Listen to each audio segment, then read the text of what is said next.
Okay, you are all set. All right, good afternoon, everyone. We're here at the East Bay Regional Park District Board of Operations Committee meeting, July 12th. It's just after 12:30, and we can go ahead and begin. If you could please call the roll call. Happy to, Chair Corbett. Director Rosario. Here. Director Wieskamp. Here. Chair Corbett. Here. AGM O'Connor. Here. Great. And participants and presenters joining us today included a number of staff. I won't list them here because there's quite a few. Thank you very much. We'll have an opportunity to hear from them. Thank you so much. All right, so we're all here. We're going to go ahead and start with the first item, which is an update on the Anthony Chabot sewage system and its improvements at Anthony Chabot Regional Park. And thanks for the great work that has been done. Ms. Yu? Yeah, hi, I'm Glenn Gilchrist, Design Manager. Hi, I want to Glenn. introduce Shun Yu, the Civil Engineer and Project Manager for the sewer renovation project at Anthony Chabot. She has hired BKF, a consulting engineering firm that the district's very familiar with, to design the project. The design continues to be very challenging due to the rugged terrain and old existing infrastructure. And I'll let Shun present now. Shun, you want to introduce yourself and present? Hi everyone, my name is Shun Yu. I'm a district civil engineer and the project manager for this project. Let me share screen now.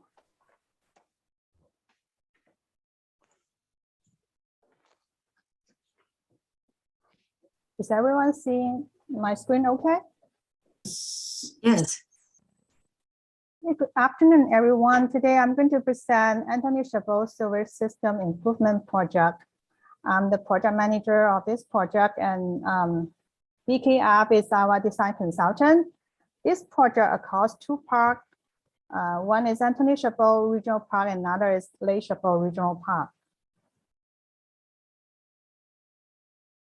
The existing sanitary sewer system was installed in 1970s. The existing sewer system, including gravity line, and then a siphon system, pump stations, and commutator, and a holding tank. This commutator is constantly breaking, and also an aging footbridge with sanitary sewage pipe suspended underneath cause an environmentally sensitive area. If there's any leaking happens, and everything will leak into Lake Chabot. This picture shows the existing condition of our sewage system. The first picture shows the sewage grinding building, which we call a commutator. And then this is the bridge that we are talking about. This is the close-up picture of the bridge, showing a sewage pipe underneath a bridge. And this picture shows sewage pipe above the ground without any coverage.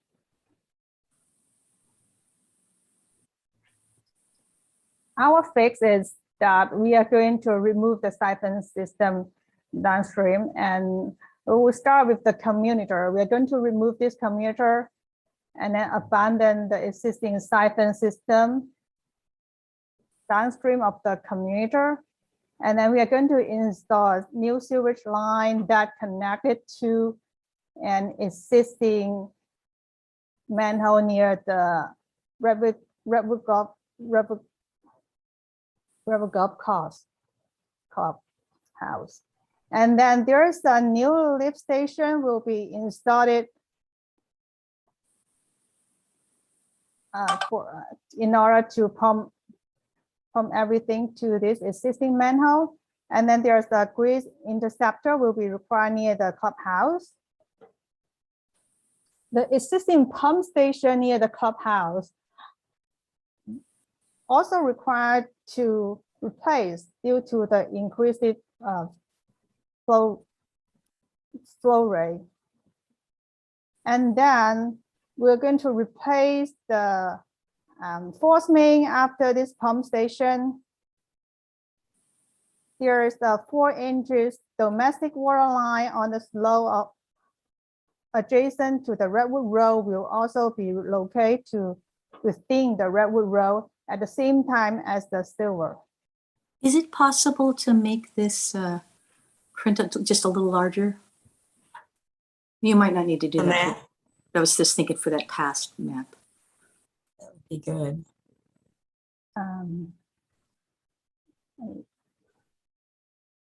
Is that this map? That one, not that one.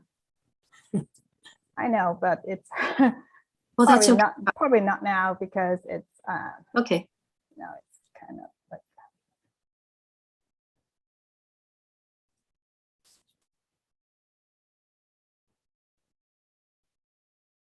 this slide shows the upper portion of the existing sewage system, which is the portion that we are not going to replace. It's a gravity system. Even though this portion of the existing sewage system is going to stay, but we do have a few problems with these systems. The picture shows here is a report that we did a sewage inspection a few years ago, and it shows that there's a couple locations that we need to fix.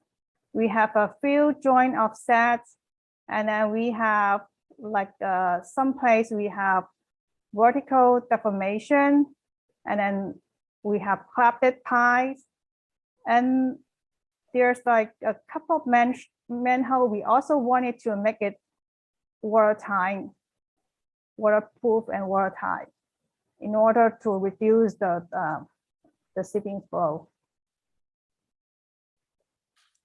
This also will be including in our project. In terms of permit and stakeholder, we need to file CEQAs and we need to file environmental permits.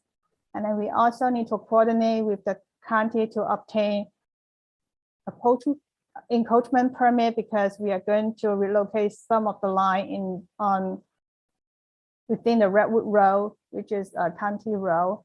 And we also need to coordinate with Castro Valley Sanitary District. Eventually, everything we connected to CV sand manhole.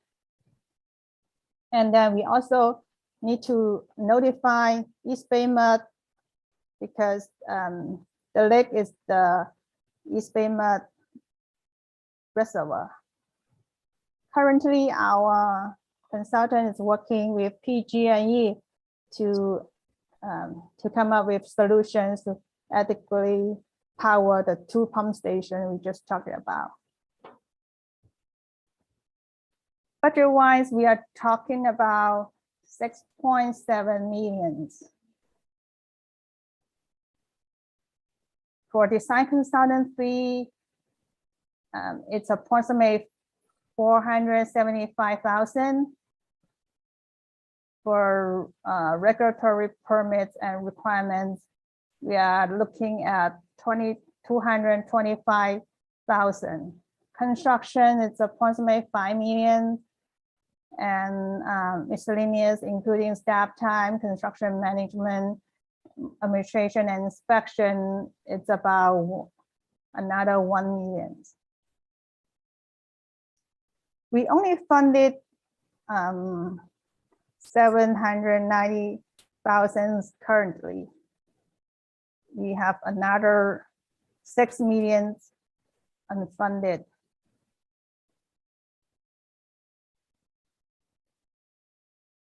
Schedule-wise, currently we are at 35% design And we anticipate to have 65% design by the end of August.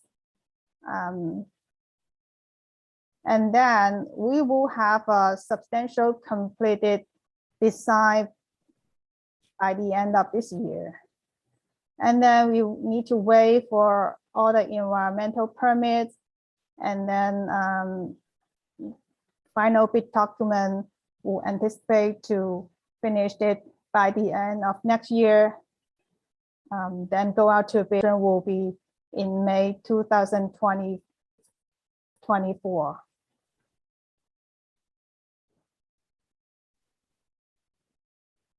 Project highlights for this project is that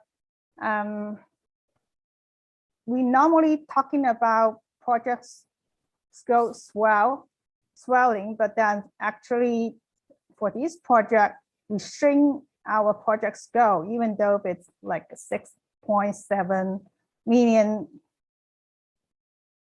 project, but we actually reduced the scope. The original project was named the Utility Infrastructure Studies. And the idea is that we are going to hire a consultant to perform a study for all the utility. Unfortunately, no one submitted a bid for that. No one responded for that RFI. And then we are thinking about, okay, let's solve the biggest problem first, which is the sewage system in the park. That's why at the end we make this project only focus on sewage systems. The issue right now is that we have 6 million unfunded. So we need money. we need money really soon in order to continue to work on this project. Any questions and comments?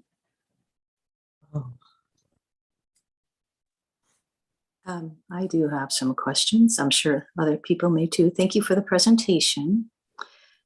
Did we know when we began this project that it would be such a large, item for funding? It seems like a very, I'm not surprised that it does cost a bit. But- No, because original scope, as I mentioned it before, it's only hire consultant for study first. And right now we actually make it a project. That's why we anticipate at the beginning that this project will cost that much, because original project scope is only a study, not an actual project. So we did not know when we began that it might be a very high project. Director Corbett, this is Jim. This project was originally we knew that this would be very expensive for this infrastructure work. We absolutely knew that. The whole intent here was to find out what was the scope of that expense, and to set some priorities and get some current conditions on our utilities up there. So we absolutely knew this was going to be really, really expensive. And so what Shun is saying is that we decided at this point to solve one problem first, which is the sewage system, which is a smart move because that has the most potential impact in terms of environmental impact and others, staff time, et cetera. So, but we did know this was going to be very, very expensive. So the initial project was just an investigation to get us a scope of what our conditions were and what the potential costs might be. And so now we're narrowed down to an actual project with more specific costing. But did we know it would be, close to 7 million? Oh yeah. So this is a very long water line, the sewage line. And then we also have to look at the water line, which is another giant project. We knew this would be in the tens of millions of dollars for sure. The truth is that our new sewage line will be close to 2 miles of sewage line, which is very long. Mm-hmm. And then we also including 2 new pump stations. Shun, why don't you take down your screen so that Dr. Corbett can see everybody in the meeting? Okay. There we go. And typically is 7 to, and now you said 10. Oh, we don't have everybody yet. 7 to 10 million, is that No, we had typical no high idea number what we might we had no idea, but we knew it be would be in looking at? the, It just seems like a very high number. not for a project of this scope, of this length of sewage line. This is actually, I mean, this is, I would guess this is normal cost, but we knew that, and we looked at all this infrastructure, we'd be talking about tens of millions of dollars to replace this infrastructure. Okay, and Jim, I know you and others in your department have to deal with these kinds of issues, but is $7 million something we could get to? Or is it going to take us years? I'm just concerned about, it's a very important project. Well, that'll be part of our budget deliberations here coming up in the next couple of months. So we'll be throwing this one into the mix and determining how we're going to fund the project. So I don't have an answer for that now, but I know it's going to be part of our budget deliberations coming up. Did we look at this as a project that could be state requested at all, as we were thinking about state projects a few months back? I'm not aware of that. Okay. Do we ever look at these types of projects at the state level? I'm not sure what the nexus would be with state monies. We do that obviously with paving and trails, but I'm not sure where the, because it's not a state park. So I'm not sure how we would make a nexus with state monies, but obviously we would look at all the sources. As you know, we're very good at using other people's money. So if there was an option for state money, we would certainly look into that. Although it's a very important need you have in the use of land, not just our park, but other parks or other places, to have your utility needs taken care of. Okay, other questions? I'm sure there are a few. Director Rosario? Oh, yes, thank you. Thank you for the presentation, Shun. I think Director Corbett already asked my questions regarding funding sources, but I'm sure everyone's looking.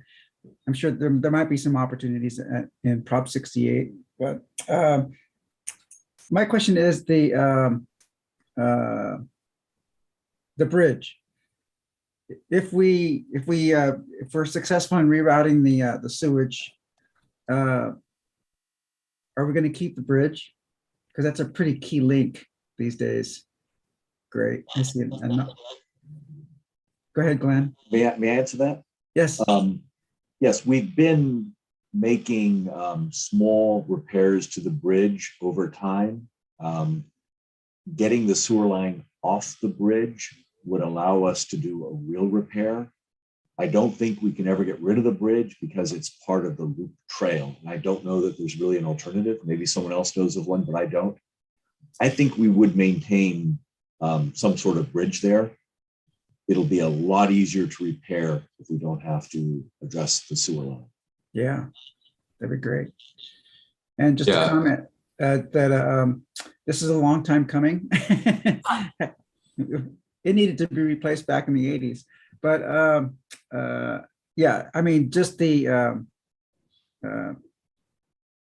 maintenance alone, just on that commuter alone, took up a lot of staff time. And so I know the inside and outside, unfortunately, of that commuter. We used to have to climb down in there all the time. Literally. And so, yeah, I'm glad to see this. This is going forward, and glad to see this project. And also, yeah, we'll just need to keep our eyes open for what grants are available. I'm sure there's some, I'm sure. So keep our fingers crossed. Thank you very much for bringing this forward.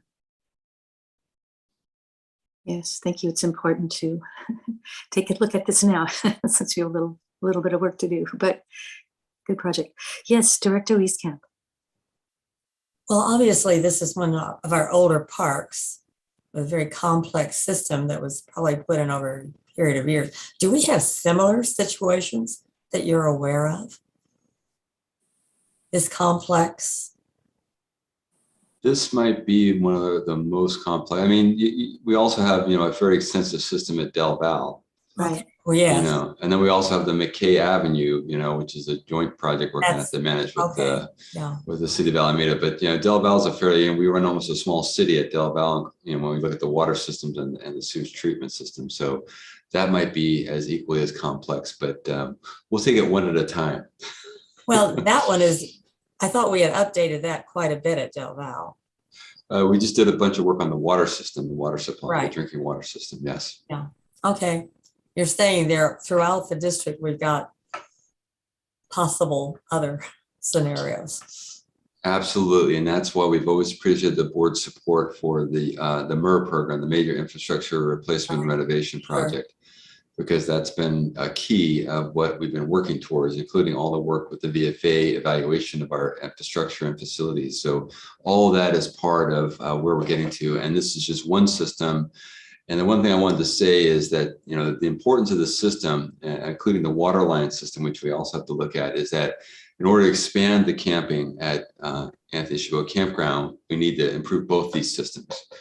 So really, we're limited. We want to do some convenience camping. We want to add potentially another loop into the campground, but we really can't do that until we take care of the infrastructure issues. So this is really important going forward as we look into the future and looking at expanding camping opportunities. Thank you. Yeah, thank you very much for bringing that up. It's quite important. Will, in the work on this, would it ever create a situation where the campground had to be closed for a while as we're doing work? Shouldn't answer that. Do you want me to answer? Go ahead. So we expect there would only be short closures. We're trying to avoid a major long-term closure. We think we can. Most of the infrastructure can be completed, and then we do a switch over. We've been working steadily with Matt Norton on this project, I should mention. He's been involved in the design review continuously.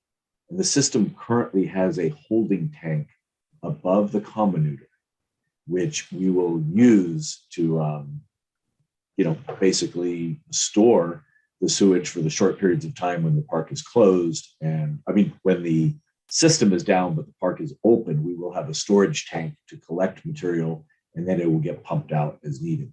So we don't expect any long-term closures. There will have to be some short-term closures to do the repairs in the campground. And there may be some short-term closures as we turn over the system, but we're trying very hard to avoid even short-term closures. Thank you. Dee?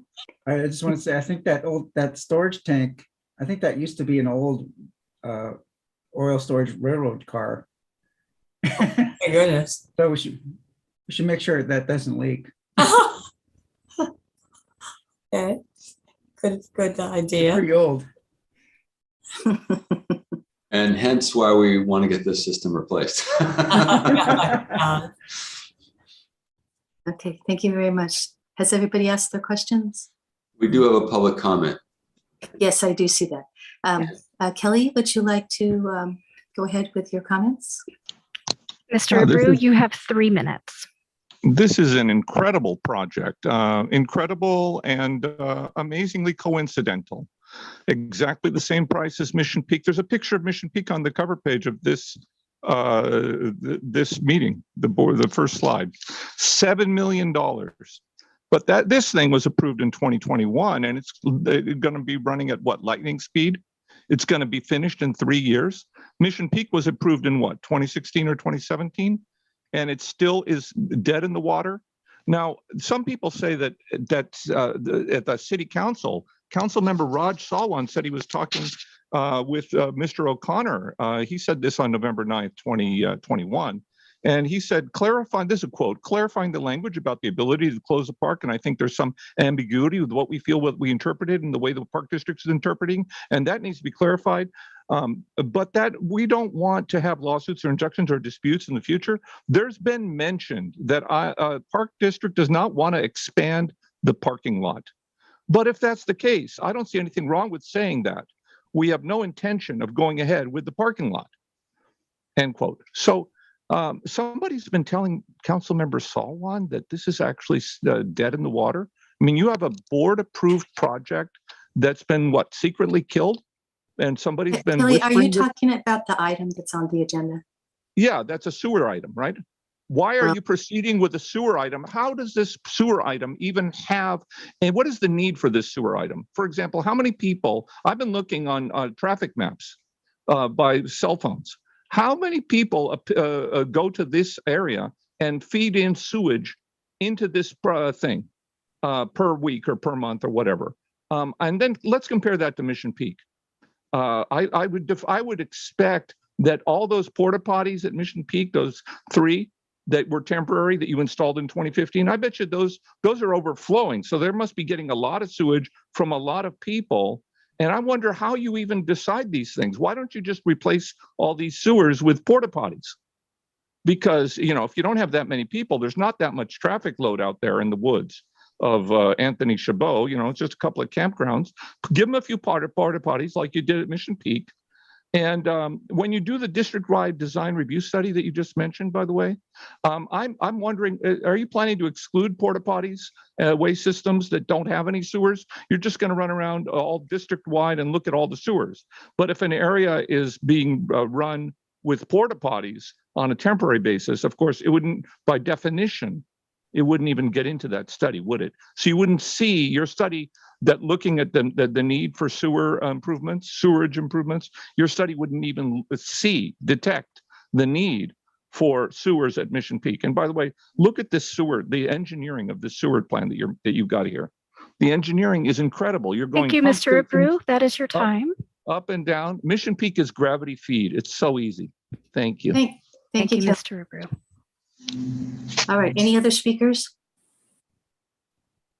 All right. None on this item. However, I would like to note that I failed to indicate that this meeting is in compliance with the Brown Act. So with your approval, Chair Corbett, I wanted to go ahead and just read that now so it's entered into the record.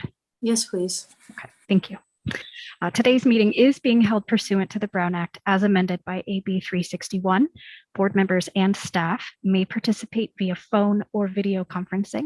Today's meeting is being conducted virtually with live audio and video streaming provided. Public comments may be submitted live via Zoom, email, or voicemail, as noted on the agenda located on the Park District website. If there are no questions about the meeting procedures, we will continue. Thank you very much. And thank you. Please, thank you for reminding those of us who are very familiar with those rules, including those who participate from the public and those that are here on the board. So thank you for that. All right.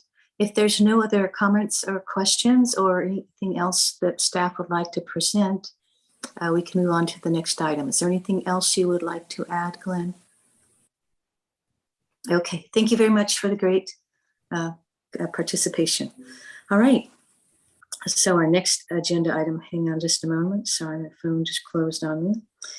The next item we're looking at today is the Interpretive and Recreation Services Southeast Region Update, talking about the bald eagle management at Ardenwood Historic Farm.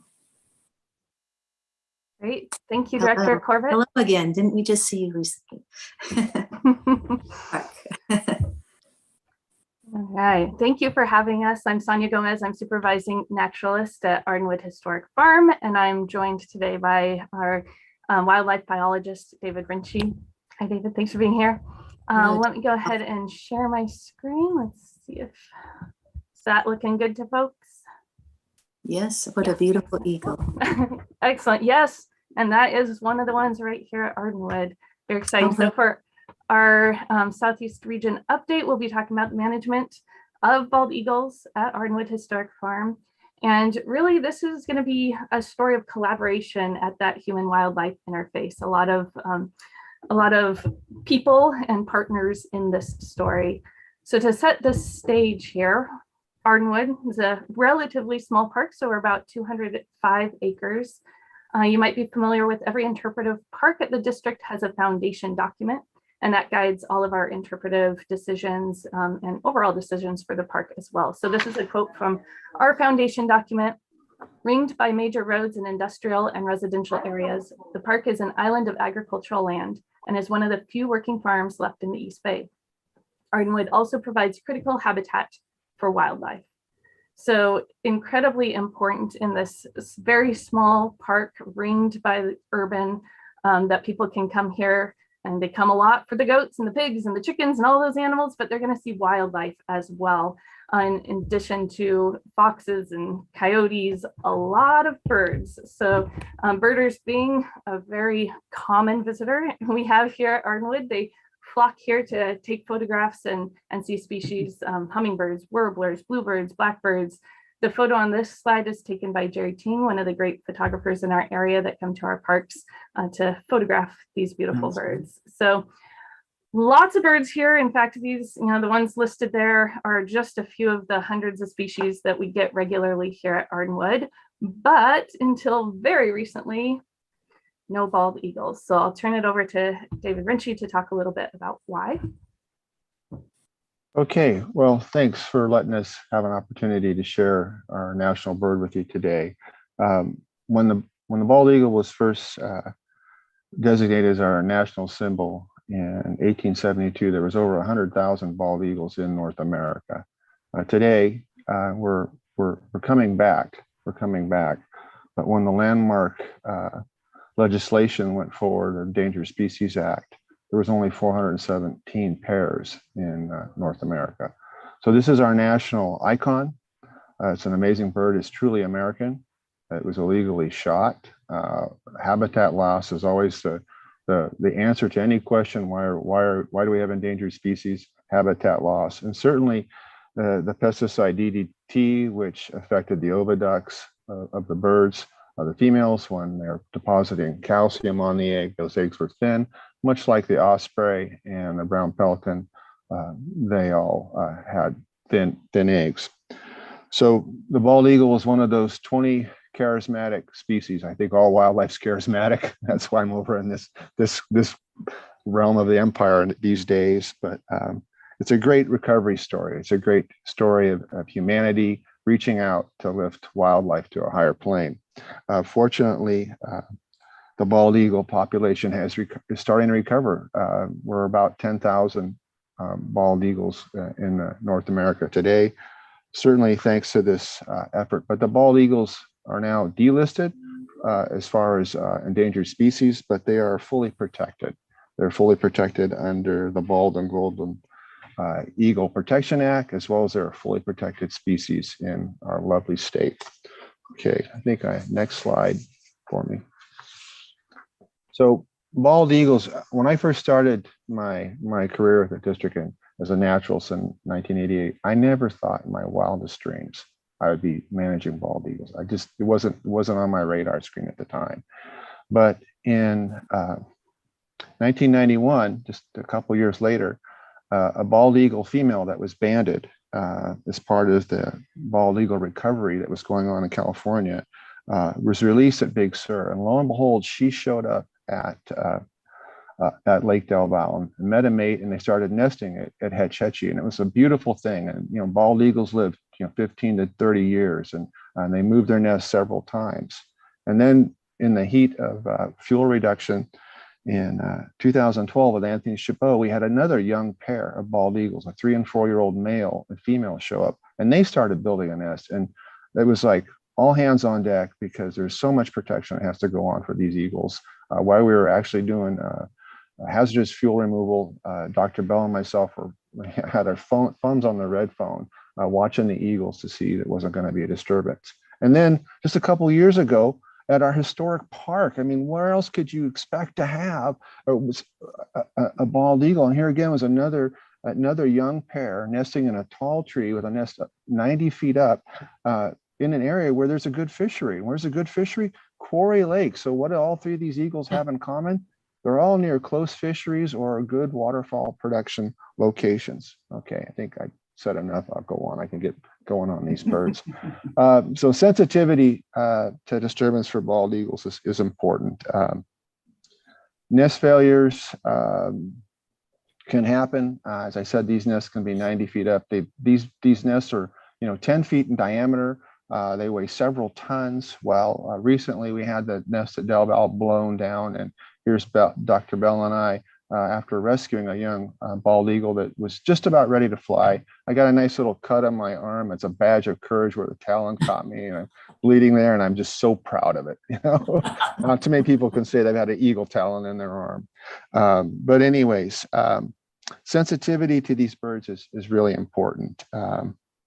They start building their nests in January and February. It's usually a two-week process. By Valentine's Day, they're typically done, and that's scientifically shown out. So it's a very important period of time. And then the next sensitivity period is when they're actually incubating those eggs. It can be 1 to 3 eggs, and it'll take 35 days for those eggs to hatch.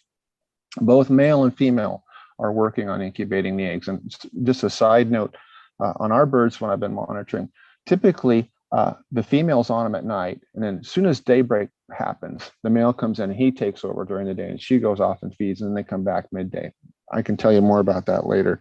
And then the last few days before hatching, it's just like kids starting to learn to drive. The parents are getting excited. Oh my God, are they going to be able to fly? Are they going to be able to fly?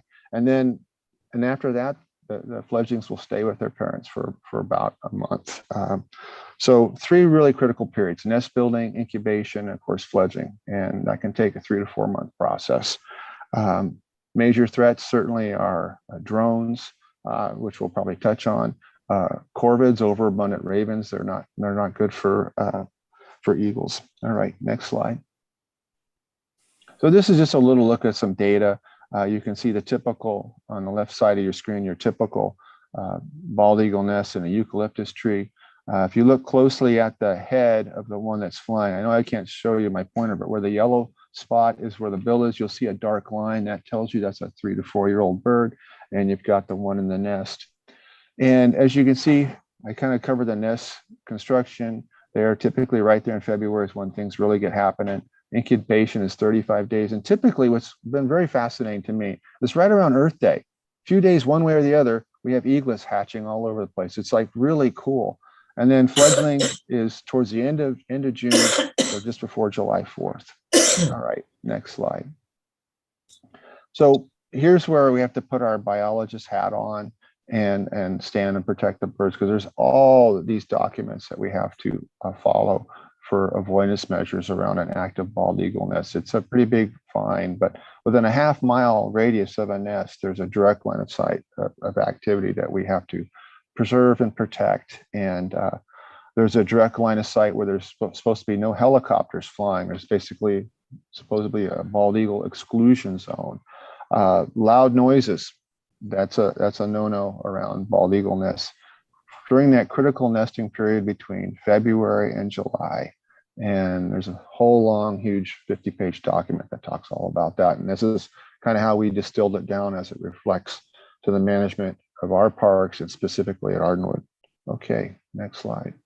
Great, thank you. So, with all these disturbance measures and thinking about these birds, I think a lot of folks picture them out in the great wilderness, right? And we'll talk more about that, kind of what our visitors expect, where they expect to see those birds, not a small historic farm in Fremont that is incredibly busy, lots of young families, a train that goes clickety-clack through the farmyard, equipment, all of that going on, not where you would necessarily expect to see bald eagles. So we were, of course, thrilled when here is our first view of the bald eagle nest here at Ardenwood.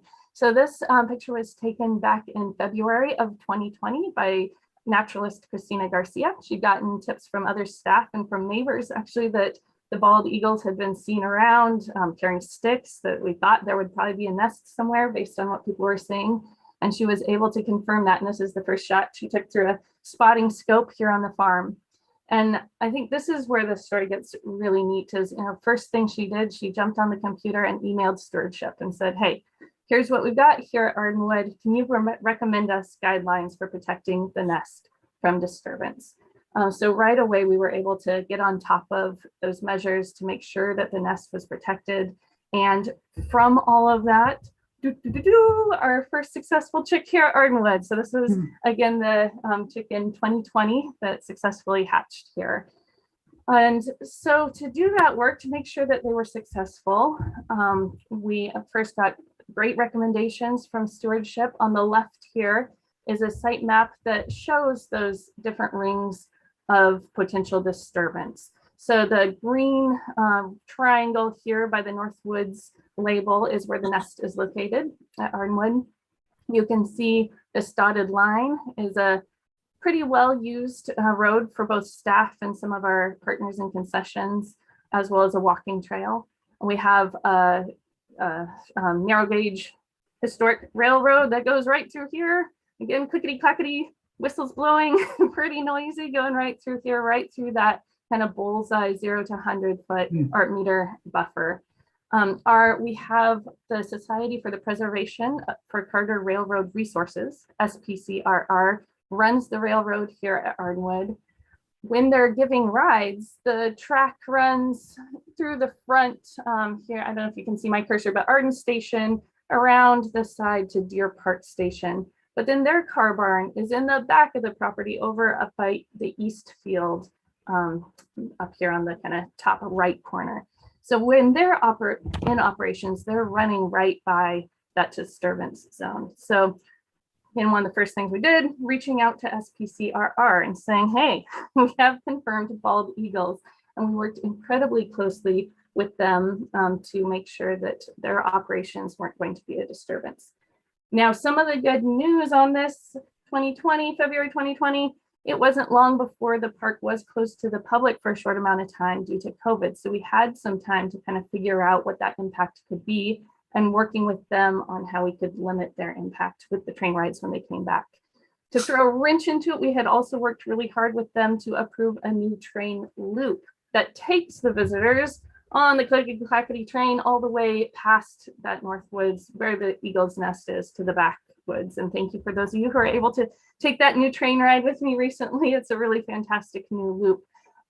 But we had to certainly work with them on doing construction when the eagles weren't on the nest, and then to think about when they could safely open. So for that, again, working very closely with stewardship, and David will tell you more about the monitoring he did and the impacts that he saw as potential disturbances here at Ardenwood. Okay, so now it's time to talk about disturbance factors and American bald eagles. So what we're looking at typically is we're 250 yards away from the bird with a spotting scope, and I would have some sort of decibel sound reader trying to get the frequencies and sound that they may be hearing. And then I'm watching the birds, and I'm looking for the body and head tilt position. Are they changing their body a lot? Are they getting agitated? Are they standing up? Are they starting to go cack, cack, cack, cack, cack, cack, cack, cack? And that's sort of like the yellow light, as you're driving down the road.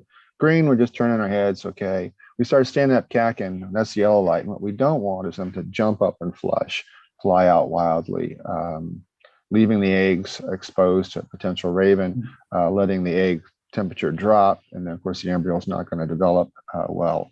So we're monitoring all that and certainly being statistically minded, keeping a time of number of minutes that the birds are in these different positions, as well as recording the sounds. So we look at Ardenwood, we were looking at the train. I'd also look at if a helicopter came over, a jet. Some of our other locations, we'll keep track of hikers walking by. We've set, now most of the trails are far enough away. The initial one at Anthony Chabot is fairly close. Boating, and certainly mountain biking and all that. So those are some of the big things that we're monitoring for. As I said, the train was not a significant impact. The birds seemed to acclimate to it. They did not just turn their head. Nobody stood up and started cacking. So that was a good thing for the train. It was a great thing for the train. And it showed, disturbance factors and birds of prey varies. It's like people, we have different thicknesses of skin. Some of us get super sensitive, and some let it just, like a duck, roll off their back. Good pun, huh, Dr. Quack? Roll off his back. But the drone was a bad one. That was not cool. So that's something we're going to have to monitor for. I'm sorry, I couldn't help. I had to throw a joke in there. So ending with the drone and thinking about outcomes and opportunities, I do want to point out Obviously having a drone disturb an eagle nest and they were not successful that year in raising a chick is not a good thing. However, it did give a lot of attention to the nest. We got some press on it. We had a lot of visitors coming in and asking about it. So in that way, the educational opportunities, we were able to talk to a lot of people about the impact of drones, just more largely on wildlife in general, but then also how to be good neighbors to wildlife and specifically to the bald eagles here at Ardenwood. And really the community was pretty outraged. So we had a lot of neighbors, and specifically I want to call out the folks with Fremont Birding Circle, which is a Facebook group that really were monitoring this nest. Every day they were out there, and they were the first ones to alert us to the potential drone. They were following up with what was going on, checking in on them, letting us know the behaviors as they change with the parents there. So they've been really involved and very much have become an advocate for protecting the wildlife here at Ardenwood, which is fantastic. In general, with the eagles flying around, it is really surprising to people. And I will point out another of the nest sites, Del Val. They've been doing bald eagle programming at their site since 2017. They've had more than 300 people come through their bald eagle programs, talking to them again about the importance of wildlife and how we can be good neighbors. And they say one of the things that they get over and over again is just how surprised people are to see bald eagles here in the East Bay. And they picture them, out in these vast wilderness. And to think about that we have those habitats here too that we protect is huge. And it really opens people's eyes. So the photo you're looking at now, and that's taken right here at Ardenwood by one of our interpretive student aides. No fancy equipment, that's just seeing the bald eagle right here at the farm. So for us to be able to talk about that interdependence of the communities, both the people and wildlife, we hope that the pair comes back and is successful again so we can keep telling that story. It seems that they're already working again on their nest, hopefully preparing for next year. So we hope they come back and that we get to continue to share their story we have over 100,000 people that we reach annually here at Ardenwood. So we hope to be able to continue to show them the Ardenwood eagles and tell that story. And that is it. We are open to any questions. Thank you very much. I'm sure we'll probably have a few questions. Who would like to ask a question? Board members? Director Rosario. Yeah, it's fascinating that, again, that these eagles have nested there in Ardenwood. Has there been initially, was there outreach to the to that residential area next door? What was done there? We did put up some of those signs right along the fence line right away, but honestly, I think they knew about the eagles possibly being nuts. They have a direct sight line from their houses, so they were on it. They were posting on the Fremont Birding Circle group about the eagles. So yeah, they're very much involved and have. Oh, good, because I was just curious if there was any outreach on our part. I guess sounds like they did it on their own. Yeah, I will say too, though, when the drone investigation was going on, so we did have Fish and Wildlife came out and they were helping us look for the evidence or following up on that. And David, I don't know if you would like to mention this too, but at that point, some of the more involved neighbors also reached out and provided photographs, the evidence that they felt we might be able to use in that investigation. So they were very helpful in that as well. Cool, thank you. Yeah, that's. Hopefully they'll raise their fledglings will come back and continue to inhabit unusual places. Thank you. Great job. Infiltrate other parks. Nice to know they like trains. Amazing. Director Wieskamp. Director Wieskamp, do you have a comment? I really believe that there's always something new at Ardenwood. It's just incredible. People go there for so many different reasons. I recently met someone who remembered going there and helping, maybe they just watched, reaping, the old equipment with the wheat crop and so on. I think it engages them because they get a chance to see old time things that still work. And they actually don't just observe it, they can participate in it. giving out the popcorn, the Indian corn, so they can take it home with them. And I'm always impressed with all of our kind people who go out there and bake on those old stoves and successfully do it. It's just, I think it gives people a really good picture of what life, while it was simpler times, there was a lot of work involved. And so I think this is a marvelous addition, and may we see more of them scattered through all our parks. I know you're enjoying it, Sonia. I sure am. Thank you, Director Wieskamp. Yeah, and I couldn't agree more.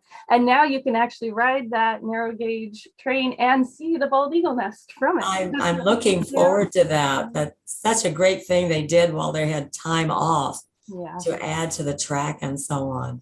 More experience. So Ardenwood always has something new. But are we going to have pumpkins? Somebody asked me. I don't know. We do expect to. Pumpkin patch is on for this year every weekend in October. Oh, great. Good, good, good. That's good news for everyone. Yeah. Thank you. I just want to say it's just so impressive that as a park district, and we're talking about this park in particular, we can be surrounded by lots of, human population and neighborhoods, and yet have the eagles cruising in and say, we like to live here too. It's really amazing that we can do what we do with the park district to protect these beautiful birds. The bird. So thank you for all that you're doing, and it's quite impressive, and we should continue to tell the public about the fact that we've got eagles at the park district. Thank you for the work that you both do.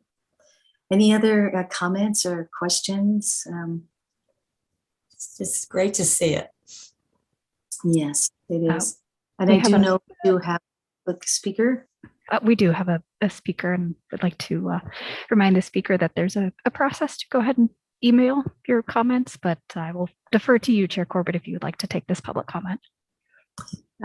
That he didn't send something in advance. On this specific item, correct. Yeah. Well, it is a public meeting, so it will be okay for him to speak within his time frame. Okay.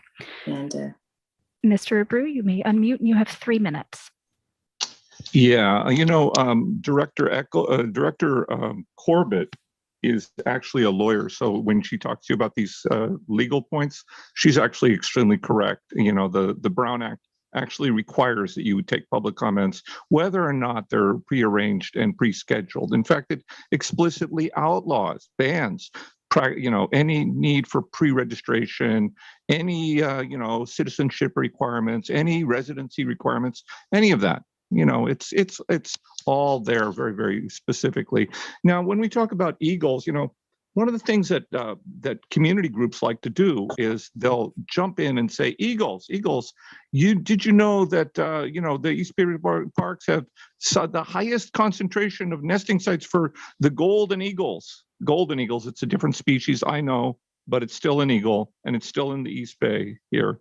And they will then try to block park projects as if it was going to obstruct the eagles.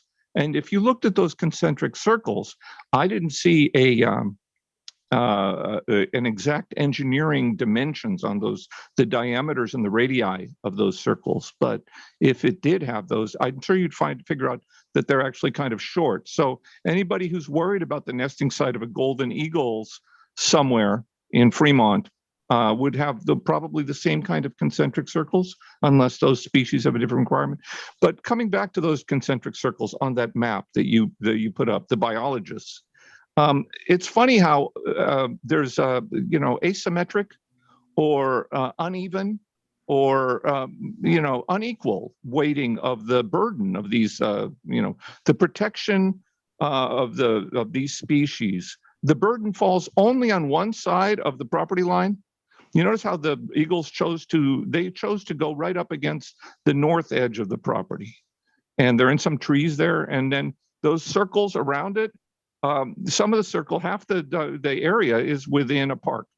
And you guys, the park district is running around with their like with their like chickens with their head cut off. Chickens is another species of bird, by the way. They're trying to protect these eagles, which is nice. It's good. But what's happening on the other side? You know, what is the city of Fremont doing? What are they doing on Ridgewood Drive when those cars and trucks drive down the road? You know, we're worried about a little train that comes by every once in a while, the little clickety-clack choo-choo train.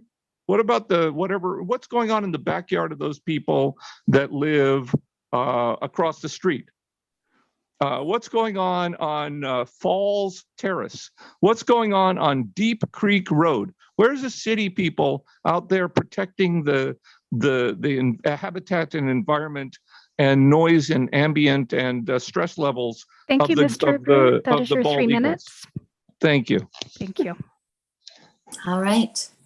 Any other comments on this item? No, none that we've received. All right. Thank you all very much. And again, thank you for your wonderful work in protecting these eagles. And I don't think we have babies this year, but it looks like they're interested in continue to staying around and get ready for next year. So whatever we can do to help support them and adding some new eagles next year would be great. And thank you for paying attention to all of that so we can protect that. Thank you so much. Thank you very, very much. Yes. Well, home improvement is always a good sign of long-term tenancy. So it's always a good thing. Great. Very good. All right. Oh, nothing against the sewer project, but this was a lot more fun. Well, we have to mix it up a little bit. You know, Oh, that's right. The serious with the good Yes. stuff. That's right. Good and bad. So we'll go to the next item, and we're a little over time. It's 1:34 and it's supposed to begin at 1:10. So we'll go ahead and pick up on number 4, which is a review of the City of Alameda Dog Park lease renewal at the Robert Crown Memorial State Beach. All right. Thank you, Director. I'm Ruby Tumber, Management Analyst, or excuse me, I am Acting Business Services Manager right now. And I'm here today with AA2 Renee Patterson of Business Services, Park Supervisor Dave Mecke, and UM Jeff Manley. And I will share my screen now. Thanks. Nice to see you all. Thanks for the nice 4th of July activities down your way. Great. And everyone can see my screen, correct? Wonderful. We are here today seeking a recommendation for a renewal of a special use agreement with the City of Alameda for the use of an enclosed dog park area at Robert W. Crown Memorial State Beach. Hereafter, I will refer to it as Crown Beach because that's a mouthful. For this presentation, I will briefly remind the committee on the location of the dog use area, a bit of background, the terms and fees we are recommending, and concluding with the recommendation itself. And as you can see here, our 4-legged visitors quite enjoy this amenity. The dog use area is in the northern end of Crown Beach. It is a 3.8 acre enclosure that abuts 8th Street, which eventually becomes Westline Drive. The Park District operates Crown Beach under a master agreement with the State of California Department of Parks and Recreation. We first entered into an agreement with the state in 1966 and have had multiple renewals, with the most recent one ending in July 13, 2047. The City of Alameda has operated a 3.8 acre off-leash dog exercise park on this designated portion of Crown Beach since May of 1966. This is a special use agreement, and as a reminder, special use agreements must comply with district objectives with appropriate public benefit and priority. The city assumes primary responsibility of the enforcement of all the rules and regulations, including provisions of our own Ordinance 38. Guidelines are posted and the park is open sunrise to sunset. There is no fee for the use of the area and there are no costs incurred by the district. In fact, staff has minimal interaction and the city assumes all costs and manages waste disposal at the site. Supervisor Dave Mecke, who is also here on this call, spoke of the positive relationship with the city when it comes to the management of this dog park. All that said, there are no fees associated with this recommendation. We are proposing a 10-year extension of the agreement with a possible extension after that sunsets just shy of 15 years on July 13th, 2047. This is when our master agreement with the state of California is up for renewal. In our final recommendation discussed, staff recommends that the Board Operations Committee approve and recommend to the full board the renewal of the special use agreement for a 10-year term and a possible extension at the direction of both parties ending July 13th, 2047, with the city of Alameda to use 3.8 acres of the Robert W. Crown Memorial State Beach for the existing enclosed off-leash dog exercise area. That is my final slide. Stop sharing. If you have any questions, I will do my best to answer them. Thank you very much. And let me also ask, would any of our staffers who work out that way like to make a quick comment? Mr. Mackey, Mr. Manley. Good afternoon, Director Corbett. David Mackey, Park Supervisor, Crown Beach, Alameda. In my 4 years as a park supervisor at Crown Beach, the dog park's been a great asset for the community. We've had, as stated, very little interaction with our crew. They do all the maintenance, repair, and upkeep on the dog park. We've only had one instance where we had a tree go down that crossed jurisdictions. Both our crews, Crown Beach, Alameda, married up to handle it. And so we have a great working relationship with the city. It's very nice to hear. Thank you for complimenting them. Mr. Manley, would you like to say anything? Yeah, Board of Directors, Jeff Manley, Shoreline Unit Manager. I'd just like to add that the dog park adds a great feature to Crown Beach as a whole, because we do operate Crown Beach in general. There are no dogs allowed on the beach. So it is nice during the that staff can, when they interact with the public, say there's a dog on the beach, they can offer up that option that there is a dog park nearby. So it's really been a great partnership. That's a really good point to make. Thank you for that. And I would just like to say one more thing about the Alameda Beach area. It is very popular, but even more popular as many of our parks are these days. So thank you for all your great work. I've been down there and I see how busy you are, zipping around with lots of people to work with and take care of. And you're doing a fabulous job. And you can tell they love it because they're all down there working, or playing at the beach, I should say. So thank you for the good work that you do there. Thank you. And board members. Yes, Director Rosario. Yeah, I just want to say it's a great relationship with the city, and as the staff members have said, that it's a great amenity to have, especially when you're located next to the beach and people have an opportunity. In the old days, when I worked there, that area, we used to call that the back 40. I don't know what they call it now, but it was just extra land that we had to mow, and it was an easy accommodation, I think. So I think it's a great amenity to have. So thanks for staff for keeping that up. Thank you. Did you have anything you'd like to add, Director Wieskamp? The only time I've been there, I thought it was really fun. I was in a pickup driving around looking at stuff, and there was a dog that liked to race with one of our staff pickups. And so we were giving him exercise while we were observing things.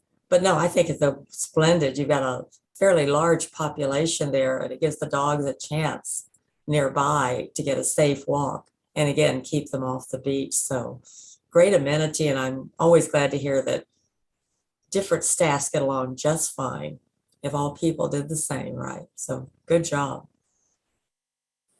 Yeah, you guys never run out of work to do there. And we send some of this camaraderie to the Washington, D.C. Yes, thank you. But isn't it a wonderful thing that we have such an amazing beach within the Park District? Yes. It's really fabulous. And we'll have some more work to work on as we do some of the work over by the the old airport area. All right. Thank you. Any other comments, questions, anyone?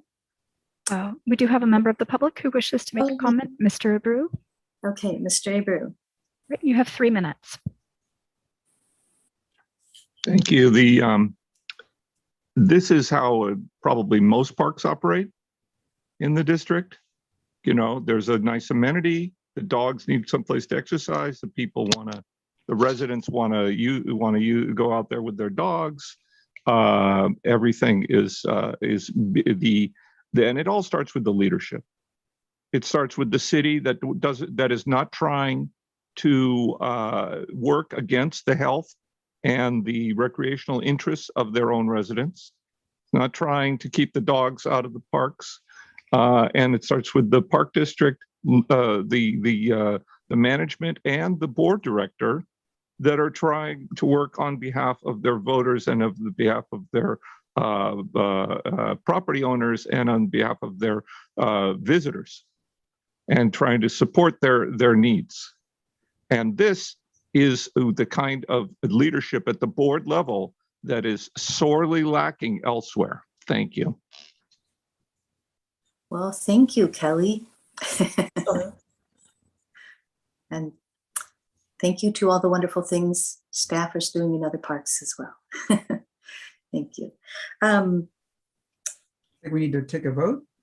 Need a motion Yeah, and I a was vote? just thinking about another question I had real quickly. The other important thing to make a point of is that we have a lot of, and we just talked about this recently, we have a lot of, wild animals that live in the area, and the fact that we do what we do to protect a place for dogs to be is really important, the work that's done, so we can protect the lives of the other natural birds, etc., that live in that area, and can't have the dogs running up and down the beach, because it's extremely important that we protect the wild animals in the area. So the work that's being done there, it's really impressive and very important that such a good job is there to protect those animals and allow the dogs to have a little place to hang out. All right. Thank you all. All right. Motion. Would you like to make the motion? Oh, yes, You have that's it a right. second? Good territory. We do that when it's in your district. Yes, I would very happily like to make the motion that we move forward with this project and not have and allow people a very free way to take care of their dogs. So And I will I second. move the motion. Thank you. I will second. So it was moved by Director Corbett and seconded by Director Rosario. Please do the vote. Director Rosario, Aye. Director Wieskamp, Aye. Chair Corbett, Aye. so moved. Thank you, everybody, and for all the great work you do out there in that Thank really you. beautiful park district. From eagles to canines today, huh? Yeah, it's very nice talking about the wild animals too, and the not so wild animals that we take care of as well. Well, they can be a little wild sometimes, but not in that same way. All right, so hang on a second. Let me just open my agenda up again. That was the last agenda item for today, and it did pass unanimously 3-0. Next item on the agenda, which was supposed to be at 1:25, is the public comments. So any additional public comments at this time? Any other comments that were written in? None that have been received. And seeing no hands now. Okay, very good. So we've completed the public comments part of this agenda, and it's time for committee comments. Who would like to go first? Anne, would you like to go first? I think one of the amazing things about the committee is all the different variety of things we get to see and hear about. I can't say I'm thrilled by sewage, but I certainly appreciate the fact that it's much needed. But to learn about an eagle suddenly reappearing, and then a great beach where we also have a dog park, this is a great committee to serve on. you're sort of feel like you're in the know about the whole world of the park district. And we even get public testimony. And I think that's it. Thank you very much, Anne. Director Rosario? Yeah, I just want to thank everyone for putting these meetings are, they're hard enough to put together, and then there's always technical problems along the way. And I just appreciate the tenacity and of the people just trying to get this together and getting our agendas together. And I appreciate the work. I just want to give everyone heads up. I need to get an alternate to come to the next meeting in August. I have another live event. I chair the California Alliance for Retired Americans. We're going to have our first outdoor meeting. So I won't be able to make it back in time for our meeting here. The lucky alternate will get to come. Yeah, I think Colin's the alternate. All right. I'll reach out to him. Okay. Excuse me, Mr. O'Connor. Director Rosario, this was part of my comments, the AGM comments, but we, in our schedule, we have a break in August. Oh, good. So our next meeting will be September. Sorry, Colin, I'm you covered. don't get to come. All right. I can party and without feeling guilty. Yeah. Or we Thank could you. have taken you by the phone from there or something. All right, so it'll all work out. Thank you very much. All right. Any other comments from board members? I would just say thank you, everybody. It was a wonderful meeting, and all the wonderful, great, hard work you're all doing. I've been spending a lot of time down the Alameda Way because it's that time of year where we have a lot of great events. So once again, thank you all for all the great work you're all doing.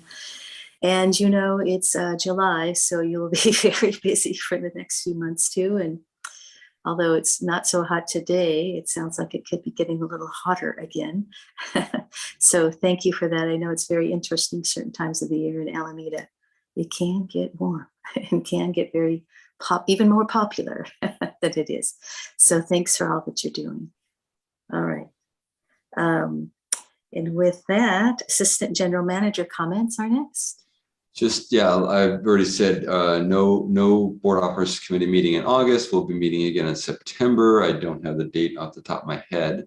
And then the only other good news is, of course, that we reopened swimming at Del Val last weekend on the East Beach only at this point. We're hoping to get West Beach open soon. So again, getting our swim facilities back operational is very good news. So that's it for me. Thank you very much.